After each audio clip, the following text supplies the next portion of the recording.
नमस्कार, आपके चैनल में स्वागत है लाइव स्टॉक मार्केट न्यूज। आइए जानते हैं बैंक निफ्टी एंड निफ्टी का ग्लोबल मार्केट अपडेट, जो मंडे के लिए सबसे बड़ा अपडेट है। सौरभ मुखर्जी से जानते हैं और टॉप 10 स्टॉक जो सबसे लाइव अपडेट मार्केट है, जो सबसे बड़ा अपडेट है। आइए आपको जानते हैं लाइव अपडेट के माध्यम से। जी जुड़ने वाले हैं, इनसे करेंगे एक खास बातचीत। तो ये सब लाइंड अप है कुछ ही देर में आपके लिए शो में, लेकिन एक बार जरा निफ्टी को रिविजिट करते हैं। 19,800 अब निफ्टी पर पहला रेजिस्टेंस क्रॉस किया हमने 19,729, जहां पर बाय ट्रिगर हुआ। आज अप्रोच यही थी कि आज डिप्स पर बाय नहीं करना है, आज स्ट्रेंथ पर बाय करना है। और ये एक डिफरेंट अप्रोच थी, क्योंकि मार्केट पिछले 2-3 दिन से अटक रहा था 19,729 के ऊपर मोमेंटम। अब अगला रेजिस्टेंस है 19,829, और अगर 19,829 क्रॉस हुआ तो मुझे लग रहा है कि फिर बहुत ही ज़बरदस्त शॉर्ट कवरिंग आएगी। तो अगले 35 पॉइंट के करीब थोड़ी रेजिस्टेंस है यहाँ पर। स्टॉक जो लीड कर रहा है मार्केट को इस समय वो है रिलायंस, बहुत शानदार मोमेंटम उसमें। उसके अलावा लार्सन एंड ट्यूब्रो, ये दो स्टॉक्स जहां पर अच्छा मोमेंटम, दोनों डे हाई पर। उसके अलावा आईटीसी एक तीसरा स्टॉक जिसने सपोर्ट किया। ब्रॉडर मार्केट में कुछ स्टॉक्स जो हमने स्पॉट किए थे उनमें अच्छे momentum, Tata communications, MCX, doctor Lal pathlabs, Indus tower, ये कुछ स्टॉक्स हैं जहां पर इस समय अच्छे मोमेंटम दिख रहे हैं। और एक बार जरा आप निफ्टी का वो कंट्रीब्यूशन वापस लेकर आएंगे, वो जो 68 पॉइंट जो अब 115 पॉइंट अपटिक है, इसमें रिलायंस देखिए इस समय करीब 33 पॉइंट का कंट्रीब्यूशन दिखा रहा है। और वीरो वो राइट हैंड लिस्ट में से एक हट गया एटलीस्ट, आईसीआईसीआई बैंक। तो वो मार्केट ने बहुत जल्दी मान ली हमारी बात। मैं आप यकीन मानिए, मैं अपने स्क्रीन पर चार्ट अनुज आईसीआईसीआई बैंक के खोल के बैठा था, मैं वही देख रहा था बस। आईसीआईसीआई बैंक डे हाई की ट्रैजेक्टरी में, और कल के ऑलमोस्ट जो क्लोज पॉइंट था उसको स्ट्राइक करने की कोशिश करता हुआ अनुज इंडेक्स बखूबी मूव देता हुआ, और स्पेशली अगर आप देखें उस फर्स्ट 30 पॉइंट के क्लस्टर के बाद अच्छा मूव देता हुआ।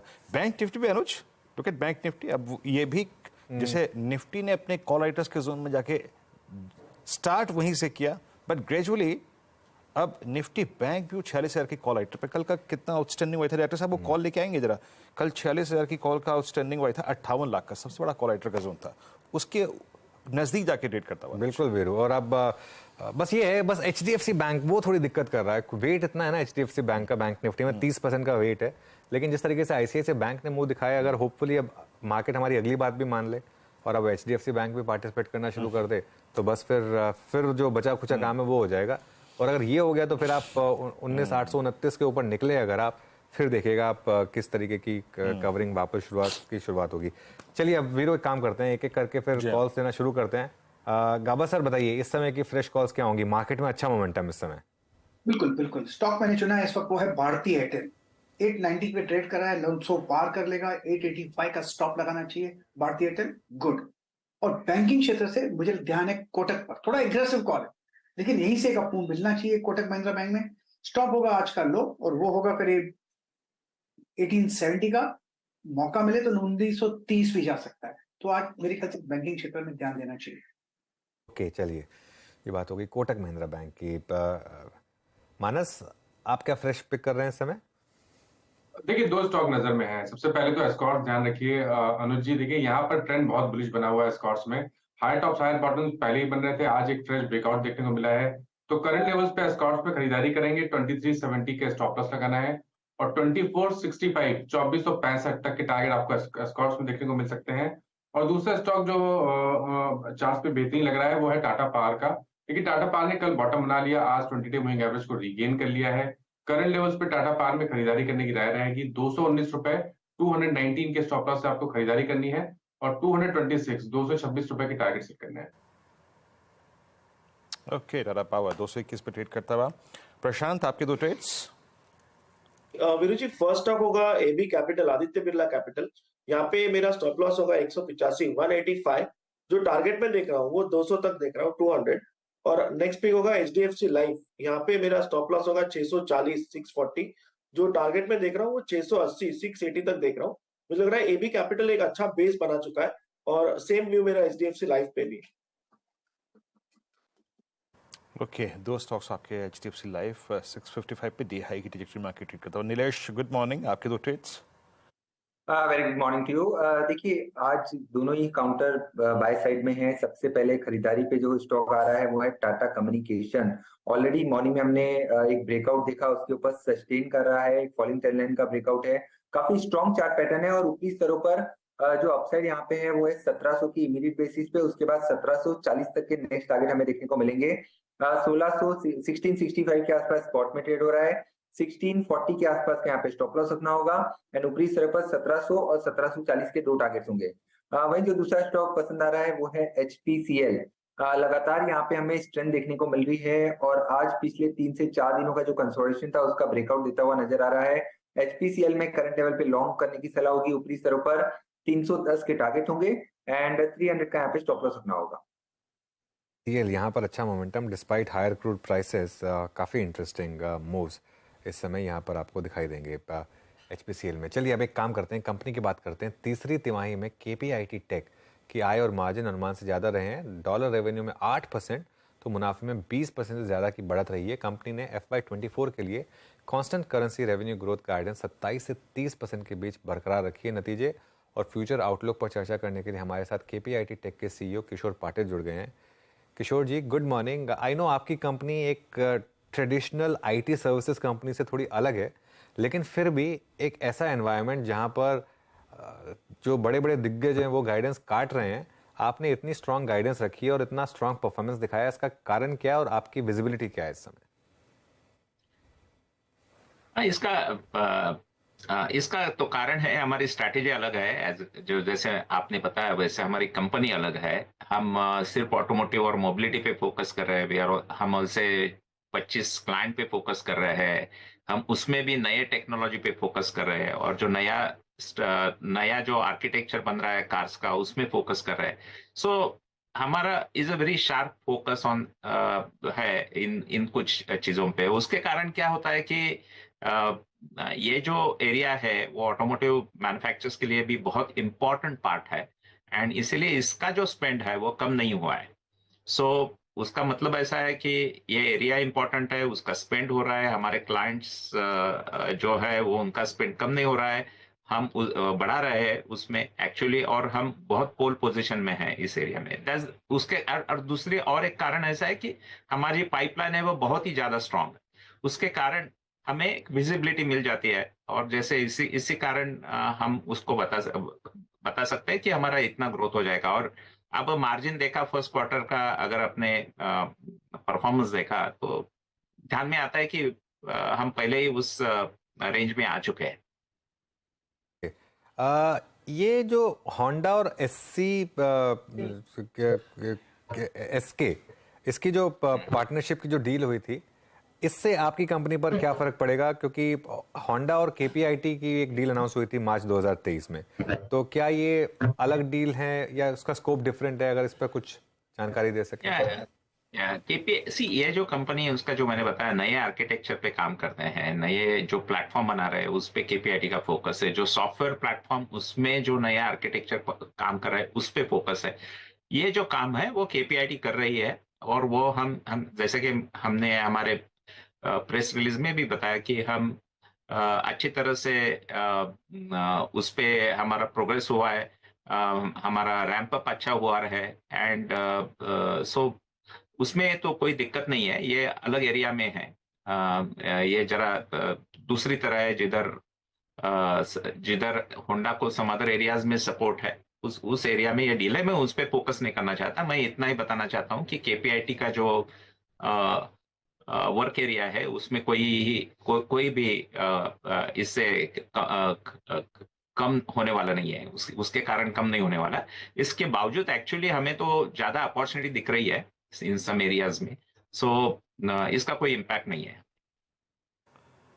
ओके किशोर जी, जब मैं आपके नंबर्स को पढ़ रहा था और सारे वर्टिकल्स प्लस ज्योग्राफिकल एरियाज को देख रहा था, उसमें सबसे इम्प्रेसिव लगा सर कि विश्व भर में जिस ज्योग्राफिकल लोकेशन को लेकर सबसे ज़्यादा दुविधा है यूरोप को लेकर, वहीं सबसे ज़्यादा स्ट्रॉन्ग ग्रोथ आपने रजिस्टर किया 89%।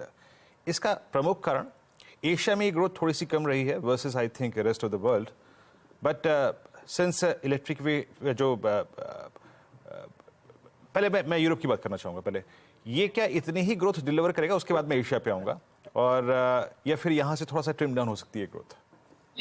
एक तो ऐसा है कि हमने ईयर ऑन ईयर ग्रोथ देखना चाहिए, क्वार्टर ऑन क्वार्टर ग्रोथ तो है, but year on year growth देखना चाहिए। लास्ट ईयर हमने 1-2 एक्विजिशंस भी किए थे, बट हमारी ऑर्गेनिक ग्रोथ बहुत स्ट्रांग रही है यूरोप में। उसके कारण है कि यूरोप में बहुत कुछ ट्रांसफॉर्मेशन चल रहा है, there is a pain and there is urgency, so उसके कारण उनका स्पेंड बढ़ रहा है, जिसका बेनिफिट हमें मिल रहा है। बट आगे जाके मुझे लगता है कि हमारा यूएस ज्योग्राफी भी स्ट्रांग है, यूरोप स्ट्रांग है, यूरोप में हमारा डेवलपमेंट सेंटर है बड़ा,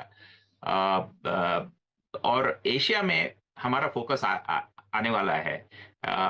हमने already as you know Honda का एंगेजमेंट है हमारे साथ, और कुछ दूसरे क्लाइंट्स हैं उनके साथ भी हम एंगेज कर रहे हैं, बट एज अ मार्केट हम इंडिया एंड चाइना पे फोकस करने वाले हैं। तो हमें लगता है ये बड़े मार्केट है ऑटोमोटिव में, और हम इसमें कुछ कर सकें।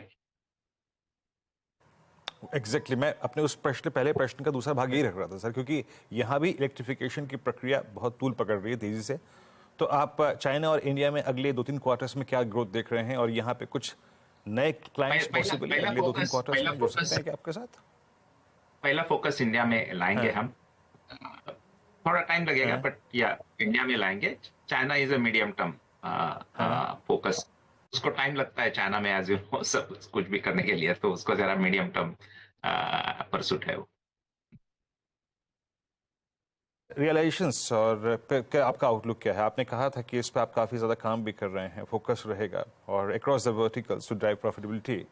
आगे जाके किस ट्रेजेक्टरी में रह सकते हैं ये? आप प्रॉफिटेबिलिटी की बात कर रहे हैं, ग्रोथ की बात कर रहे हैं? हाँ जी हाँ प्रॉफिटेबिलिटी की बात कर रहा हूँ।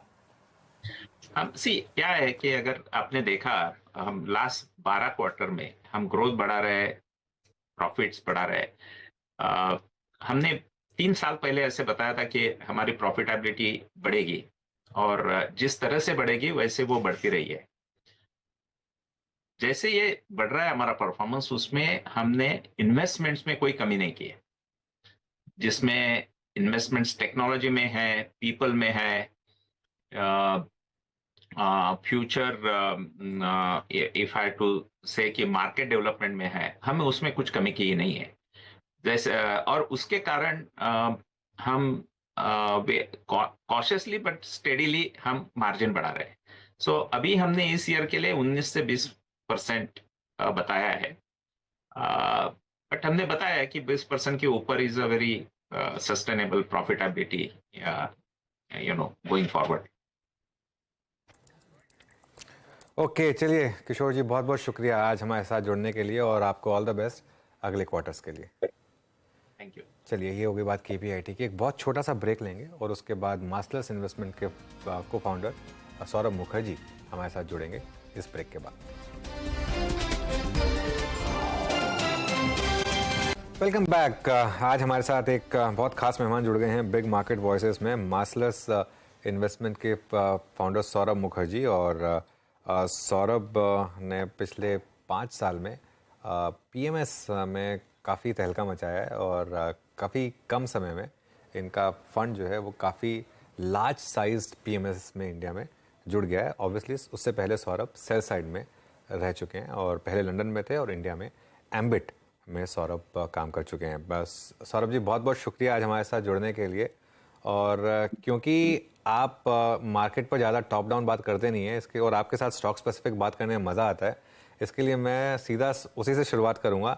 एक जो बहुत बड़ी होल्डिंग है आपकी अक्रॉस पोर्टफोलियोज, वो है बजाज फाइनेंस। और मैं सवाल ये इसलिए पूछ रहा हूँ आपसे क्योंकि अब जो जियो फाइनेंस जो कैपिटलाइज हो चुकी है और एक एंटिटी बन चुकी है, उसको लेकर क्या बजाज फाइनेंस के मोड पर आगे जाकर फर्क पड़ेगा, या आपको लगता नहीं कि उससे कुछ इम्पैक्ट आएगा इसमें? चलो, पहली बात तो टॉप डाउन पे बात क्यों नहीं करता।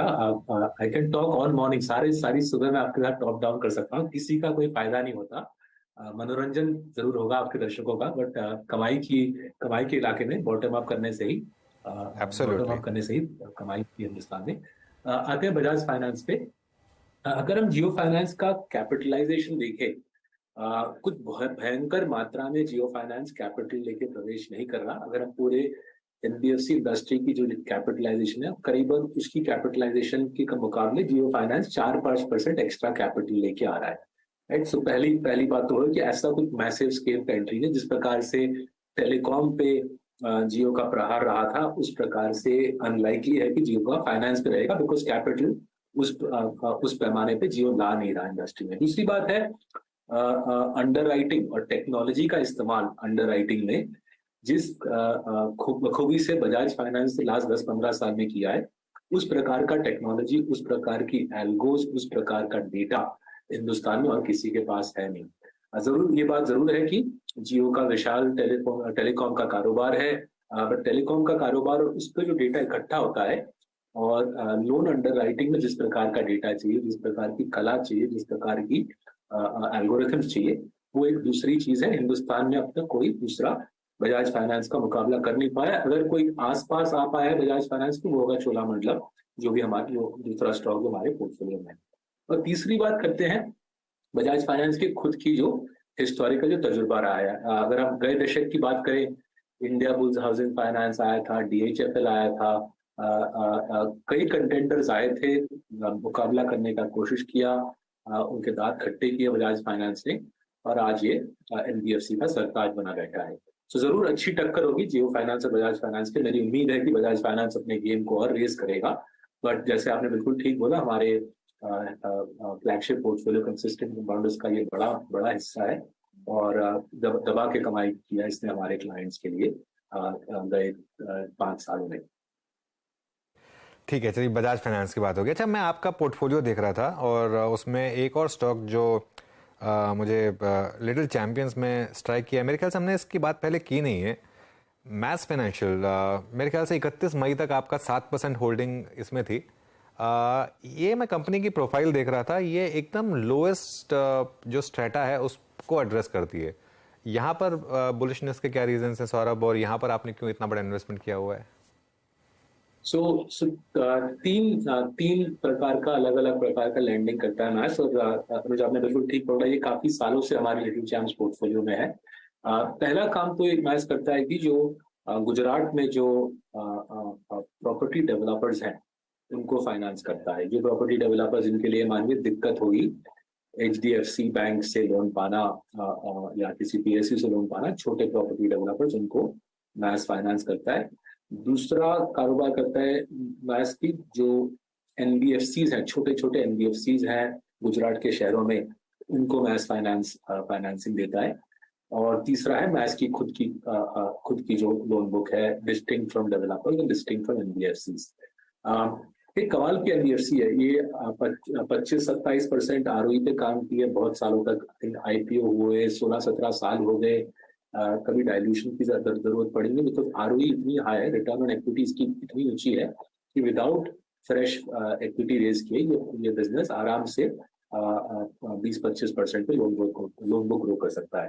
हिंदुस्तान के इस प्रकार की एक्चुअली इकलौती एनबीएफसी है, वेरी हाई आरओईज, उसकी वजह से, इतने हाई आरओईज होने की वजह से आप 20-25% का लोन ग्रोथ दिखा सकते हो, फिर भी कोई डाइल्यूशन की दरकार नहीं होती। नीश प्ले है।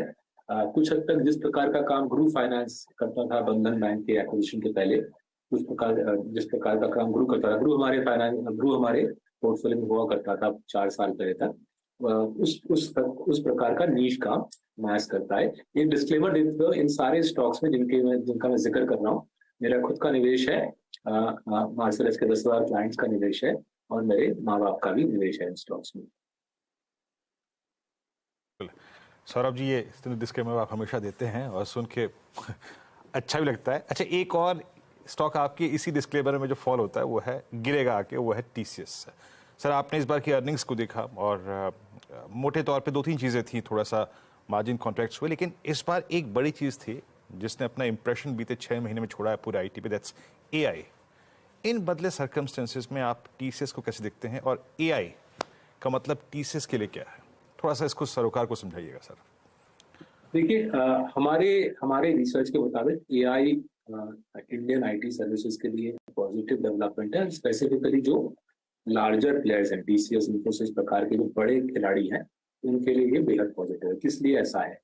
तो पहली बात है कि जो विश्व के जो बड़े कंपनीज हैं, फॉर्च्यून 500 कंपनीज मान के चलिए, उनका अभी भी सिर्फ 30% माइग्रेशन क्लाउड में हुआ है। 70% माइग्रेशन, 70% ऑफ फॉर्च्यून 500 कंपनीज अभी भी क्लाउड से बाहर है। एआई की वजह से इनका क्लाउड की तरफ जाना और जरूरी बन जाता है और अर्जेंट बन जाता है। सो AI is a driver of cloud migration which will result in more work for TCS। दूसरा, एआई का जो खुद का काम है, जैसे माइक्रोसॉफ्ट ने ऑलरेडी अनाउंसमेंट कर दिया है कि आई थिंक अगले महीने से माइक्रोसॉफ्ट विंडोज के अंदर, माइक्रोसॉफ्ट 365 के अंदर अगर आप एआई चाहते हो तो थोड़ा सा आपको एक्स्ट्रा पे करना पड़ेगा। एआई का जो खुद का पेनिट्रेशन है हर प्रकार के एंटरप्राइज सॉफ्टवेयर में, वो सेल्स फोर्स हो, एसएपी हो, माइक्रोसॉफ्ट ऑफिस हो, वो धनाधन बढ़ेगा अगले 1 साल में। बिकॉज हर एक कंपनी, हर एक सॉफ्टवेयर प्रोवाइडर फॉर्च्यून 500 कंपनीज को अप्रोच करके बोलेगी आप एआई जोड़ दीजिए अपने प्रोडक्ट के साथ, थोड़ा सा एक्स्ट्रा पे कीजिए और आप कमाइए। ये वाला जो सिलसिला है एआई को इंटीग्रेट करना एग्जिस्टिंग कॉर्पोरेट पैकेजेस के साथ, वो भी इंडियन आईटी कंपनीज के लिए काम क्रिएट करेगा। और तीसरी चीज, अगर हम वेस्टर्न वर्ल्ड की बात करें, यूएस की बात करें, यूरोप की बात करें, उनके लिए लेबर शॉर्टेज एक जिंदगी का अहम हिस्सा बन गया है। लोगों की कमी है वहां पे, जहाँ पे लोगों की कमी है वहां पे नेचुरली एआई का डिमांड रहेगा। वेस्टर्न कॉर्पोरेट्स को एआई की दरकार है, एआई की दरकार है तो खर्चा करेंगे और क्लाउड में माइग्रेट करेंगे। उस सारे चीजों से इंडियन आईटी सर्विसेज के लिए काम बनेगा। और आपको ये दिख रहा है, जैसे आपने टीसीएस की बात की, अब देखिए इस क्वार्टर भी और पिछले क्वार्टर भी $10 बिलियन की डील विंस अनाउंस किए हैं। मंदी के दौरान $10 बिलियन का डील विंस अनाउंस करना मतलब आउटलुक अच्छा है, काम बहुत सारा है, इसलिए हम टीसीएस भी काफी भारी पैमाने पे लेके शांति से बैठे हुए हैं कई क्वार्टर से। ओके, अच्छा सौरभ जी, पिछले 2-3 महीने से एक स्टॉक ने काफी ट्रेड स्विंग्स तो दिए हैं। I mean doctor Lal path lab, metropolis, और अगर मैं शायद गलत नहीं हूं तो मेट्रोपोलिस आपने ऐड भी किया है। एक बहुत बड़े डिप के बाद अप्रॉक्सीमेटली मेरे ख्याल से सर आपने 1200, 1300, 1400 की रेंज में शायद मेट्रोपोलिस लिया है। I am not exactly interested in price, but आपका आउटलुक क्या है मेट्रोपोलिस पे इस वक्त, और इस प्राइस पे लेने का तर्क क्या था मेट्रोपोलिस को? देखिए, मेट्रोपोलिस आधे होने के बाद हमने लिया, क्यों लिया? मुंबई का इलाका, स्पेसिफिकली मुंबई का इलाका और जनरली वेस्टर्न इंडिया में मेट्रोपोलिस का फ्रैंचाइज पुराना है, जमा हुआ है और प्रॉफिटेबल है। जैसे जैसे हम कोविड से बाहर आए, मेट्रोपोलिस का फ्रैंचाइज एक्सक्लूडिंग कोविड ग्रोथ दिखाता रहा। मेट्रोपोलिस के फ्रैंचाइज में स्पेसिफिकली जो हायर एंड टेस्ट है उसकी डिमांड बढ़ती रही। एंड जो स्टॉक का आधा हो रहा था कोविड के बाद स्टॉक आधा हुआ। डॉक्टर लाल भी आधा हुआ था, मेट्रोपोलिस भी आधा हुआ था। डॉक्टर लाल को ऑलरेडी हमारी लास्ट ईयर हमने बड़ी होल्डिंग बनाई थी, इस साल मेट्रोपोलिस को हमने लिटिल चैम्प्स में ऐड किया। प्रॉफिटेबल फ्रैंचाइज है, स्ट्रॉन्ग बैरियर्स टू एंट्री है, उनको न्यू एज प्लेयर से कुछ खास कंपटीशन दिख नहीं रही। जो वेंचर कैपिटल और private equity funded diagnostic labs है, उनकी कुछ खास कॉम्पिटिटिव स्ट्रेंथ दिख नहीं रही। मार्केट शेयर पे कुछ प्रहार नहीं दिखा, मेट्रोपोलिस के मार्केट शेयर को भी प्रहार नहीं दिखा। और प्रॉफिटेबिलिटी, ऑपरेटिंग मार्जिन की बात करें, वो भी अच्छी तरह टिका हुआ है। सो हमको लगा कि अच्छी company, Mumbai and western India का लीडर वाजिब दाम पे मिल रहा है तो बिल्कुल लेना चाहिए। एंड जैसे आप देख रहे हो, जैसे जैसे हमारा देश रिचर हो रहा है, ओल्डर हो रहा है, हमारे देश के लोगों की पैसे बढ़ रहे हैं, इनकम बढ़ रही है, उम्र बढ़ रही है, बीमारियां बढ़ रही हैं, खर्चा जरूर करेंगे। एंड पैथलैब इंडस्ट्री अभी भी 80% पैथलैब इंडस्ट्री अनऑर्गेनाइज्ड है, मॉम एंड पॉप लेवल पे है। तो छोटे छोटे मॉम एंड पॉप प्लेयर्स धीरे धीरे बिक के इधर मेट्रोपोलिस के हाथ बिकेंगे या डॉक्टर लाल के हाथ बिकेंगे, इसलिए दोनों प्लेयर्स को हमने खरीद लिया है। डॉक्टर लाल हमारे लार्ज कैप पोर्टफोलियो में है, कंसिस्टेंट कंपाउंडर्स, और मेट्रोपोलिस हमारे स्मॉल कैप पोर्टफोलियो में लिटिल चैम्प्स में। ओके, और क्या यही लॉजिक था जो आई थिंक इस स्टॉक की हमने बात की नहीं है पहले आपसे, टार्सन्स प्रोडक्ट्स, कि अगर आप टेस्ट वेस्ट कराएंगे तो जो ऑब्वियसली उसका प्रोडक्ट्स प्रोवाइड करेगा शायद उसको भी फायदा होगा। यहाँ पर भी आपने एक अच्छी खासी साइजेबल बेट ली है सौरभ? हाँ जी, यहाँ पे बिल्कुल जैसे आपने ठीक बोला, जो डॉक्टर लाल, मेट्रोपोलिस, विजय डायग्नोस्टिक्स, इस प्रकार के प्लेयर्स के लैब को टार्सन्स इक्विपमेंट सप्लाई करता है, बट उसके ऊपर ये फार्मा इंडस्ट्री के लैब को भी इक्विपमेंट सप्लाई करता है, नेशनल केमिकल लेबोरेटरी के लैब को भी इक्विपमेंट सप्लाई करता है। ये इंडस्ट्री छोटी सी है, कुछ 1200 करोड़ की इंडस्ट्री है, इसमें टार्सन्स मार्केट लीडर है। कुछ प्राइवेट इक्विटी फंडेड प्लेयर्स इसमें हैं, बट जहाँ तक हमको खबर आ रही है डिस्ट्रीब्यूटर से बात करके, मेडिकल इक्विपमेंट के डिस्ट्रीब्यूटर से बात करके प्राइवेट इक्विटी वालों की भारी पिटाई हुई है। Private equity invested medical equipment base की भारी पिटाई हुई है कोविड के बाद। टार्सन्स की पिटाई कम हुई है, revenue numbers are holding up. जैसे कि आप गेस कर सकते हो, अगर कोविड खत्म हुआ तो जाहिर है कोविड रिलेटेड जो पैथ लैब की सामग्री है उसकी डिमांड घट जाएगी, चली जाएगी। But broader speciality chemicals pharma industry की इंडिया में ग्रोथ अच्छी चलेगी और वहां से मेरे को लगता है टार्सन्स का डिमांड आएगा। और दूसरा है एक्सपोर्ट्स करीबन आधा रेवेन्यूज है। एक्सपोर्ट के क्षेत्र में कमजोरी जरूर है। अगर मैं पूरे फार्मा इंडस्ट्री की अगर मैं बात करूं, स्पेशलिटी केमिकल्स की बात करूं, तो एक्सपोर्ट्स में वीकनेस है। Part of the reason seems to be Europe में कोविड के दौरान इतना सारा उन्होंने मेडिकल इक्विपमेंट खरीदा था कि यूरोप में आज थोड़ी सी एक्सेस में है मेडिकल इक्विपमेंट। बट ये सारे शॉर्ट टर्म इश्यूज हैं। कंपनी की जो पोजीशन है इंडिया में मार्केट लीडरशिप की, वो काफी तगड़ी है। प्रोडक्ट अच्छी बनाते हैं, प्रॉफिटेबिलिटी अच्छी रखते हैं, एंड मेरे को ग्रोथ रनवे इसमें काफी लंबा लग रहा है। ओके, चलिए फिर अच्छा, आपके कंसिस्टेंट कंपाउंडर्स में टाइटन ने बहुत शानदार ग्रोथ दिखाई है और हर लेवल पर टाइटन को लेकर यही सवाल उठता है कि यहाँ से आगे क्या, और कंपनी कोई ना कोई लीवर ढूंढ ही लेती है। यहाँ से भी क्या ये स्टोरी रिपीट होगी? तो देखिए, मेरे को तो समुद्र लगता है ग्रोथ का। काफी बड़ी कंपनी है, बट संक्षिप्त में मैं तीन एरियाज में फोकस करता हूँ। पहला तो ज्वेलरी का मार्केट। अनुज, ज्वेलरी का मार्केट करीबन मेरे अनुमान से 70-80 बिलियन डॉलर का साल में ज्वेलरी की सेल होती है इंडिया में। मैं ब्लैक और व्हाइट दोनों को गिन रहा हूँ। 70-80 बिलियन का टाइटन का मार्केट शेयर उसमें केवल 10% है। ज्वेलरी में अभी भी 90% मार्केट टाइटन को काबू करना है। लाखों छोटे छोटे ज्वेलर है जो धीरे धीरे सिमट जाएंगे और वो टाइटन के जो मार्केट शेयर टाइटन के हाथ आ जाएंगे। दूसरा है चश्मा, right. Titan become the largest retailer of eyewear in India. Again, जैसे आप और मुझ जैसे लोगों को पता है, इंडिया में चश्मा हम छोटे छोटे दुकान से लेते हैं। चेन्स तो कुछ खास है नहीं। चेन जो भी है चश्मा के ऑप्टिशियंस के चेन, वो भी 5-10 आउटलेट्स वाले हैं। टाइटन आई प्लस इंडिया का by far largest eyewear chain बन गया है। विशाल मार्केट है, एक ही ऑर्गेनाइज प्लेयर है टाइटन आई प्लस, बाकी छोटे छोटे इनफॉर्मल प्लेयर्स हैं, वो भी सिमट जाएंगे। तीसरा मार्केट साड़ीज, राइट। महंगी साड़ियाँ, मेरे ख्याल से ये करीबन 15 से 20 बिलियन डॉलर का मार्केट है हमारे देश के लेडीज के लिए। महंगी साड़ियाँ, कांजीवरम, बनारसी इत्यादि। यहाँ पे फिर से अगर हम देखें, टाइटन हैज बिकम, तनियरा इनका ब्रांड का नाम है, Taneira has become the largest retailer. करीबन 50 दुकान है। उनको लगता है शॉप लेवल पे प्रॉफिटेबिलिटी आ चुकी है इनकी, स्टोर लेवल पे प्रॉफिटेबिलिटी आ चुकी है। तनियरा लार्जेस्ट रिटेलर ऑफ महंगी साड़ियाँ बन चुकी है। सो कई ग्रोथ लीवर्स है। तीन ग्रोथ लीवर्स हमको काफी आसानी से दिख रहे हैं और इसलिए ग्रोथ रनवे की हमको यहाँ पे ट्रबल नहीं लग रही। एक कमाल की बात बोलता हूँ, लास्ट 20 वर्षों में इस कंपनी ने 2300 गुना कमा के दिया है। और देखिए, आज भी ग्रोथ का समुद्र आगे है, which is why we call these companies consistent compounder। 2300 गुना कमाने के बाद भी सामने ग्रोथ का दरिया, उस ग्रोथ के दरिया में हम और हमारे क्लाइंट्स को कमाने की इच्छा है। ऑलराइट सौरभ, बहुत बहुत शुक्रिया आज हमारे साथ जुड़ने के लिए और इन सब स्टॉक्स पर बात करने के लिए, एज ऑलवेज। चलिए, ये हो गई चर्चा सौरभ से।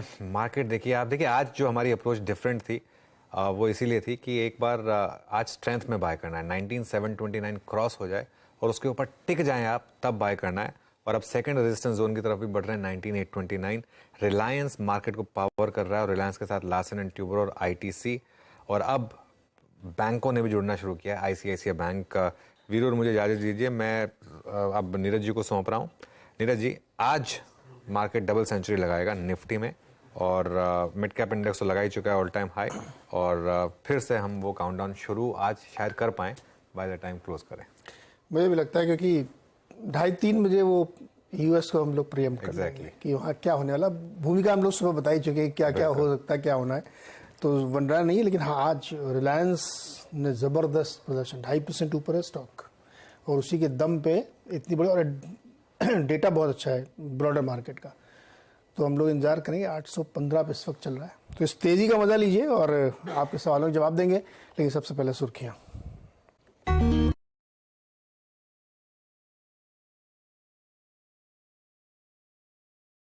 Thanks for watching Live Stock Market News.